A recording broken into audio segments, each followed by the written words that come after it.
Well, right now, an explosive new report about the impact of Obamacare is front and center on Capitol Hill.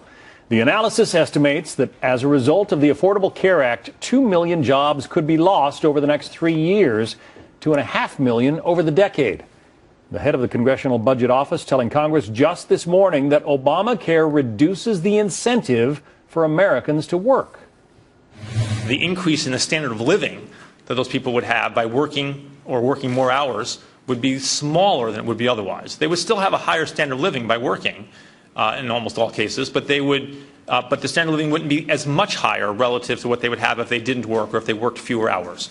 So by providing a somewhat smaller incentive to work, somewhat fewer people would work. Joining us now, Doug Holtz-Eakin, a former CBO director and now president of the American Action Forum. So, Doug, everybody from the White House to, well, lots of other interested parties are trying to sell this as somehow a good thing. Here's something from the New York Times. The New York Times editorial board writes, freeing workers from the insurance trap. That's the headline. It says a new report found that by reducing the number of full-time workers over a decade, the health care law will have a liberating impact for millions. Can you see in any way that this is a good thing if 2 million fewer Americans are working in a few years? I think there are three things to remember here. Number one, fewer Americans. The fraction of Americans working is lower now than it was before the recession. To further make that worse can't be a good idea. The second is this whole notion that somehow this is reducing job lock. Job lock used to be not going from one job to a better job because of your health insurance. This mistakes that with not working at all, and I think that's confusing terms. The most important thing is, at its heart, what the report is saying is that it costs an employer more to lure someone out of their home and into the workplace. Normally when we say we've made it too expensive to hire someone, we said we've killed that job, and so we're killing off 2.5 million jobs. And I mean, the jobs, when you're losing 2.5 million jobs, you're losing all kinds of economic activity. I mean, American workers are already the most productive in the world. So if you take 2.5 million out of the workforce, that reduces productivity, doesn't it? It reduces the size of the economic pie. Remember, those health insurance benefits aren't coming out of nowhere. So fewer people are working, paying the taxes that finance the Affordable Care Act. We're not going to get the same increase in the ability to service the debt that we're leaving behind to the next generation. This is not a good news story. Yeah, and then there's this from page 111 of that Congressional Budget Office report. Talks about the number of people.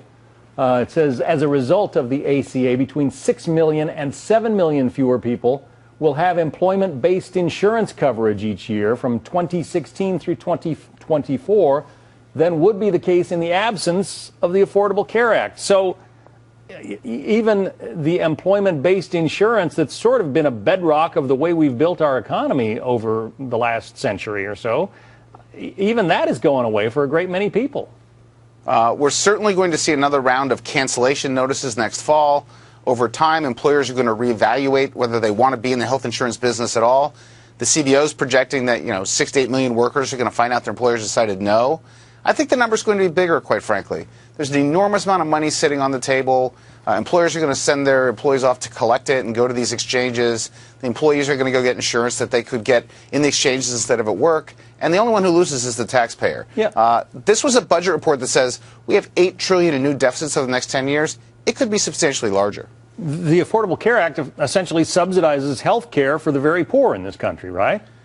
Yes, it does. But as they make more money, as they learn new skills, get some education, get more of an income, those subsidies go away. And part of what this report is saying is that some people will just find it better to stay on the lower rungs of the economic ladder and continue to get health care coverage subsidized. It's saying that, and it's actually making a very important point about tax policy. Essentially, when these workers attempt to move up and lose benefits, they're being taxed for their success. What the CBO is saying is these taxes matter. And we've heard an administration say again and again, you can tax the rich, you can tax people, it doesn't affect anything. This is a report that powerfully says it affects the incentive to work and affects the economic growth. That's a story people need to understand. Well, it's the story that everybody's talking about right now. Douglas Holtz-Eakin, a former director of the nonpartisan Congressional Budget Office. Doug, thank you. Thank you.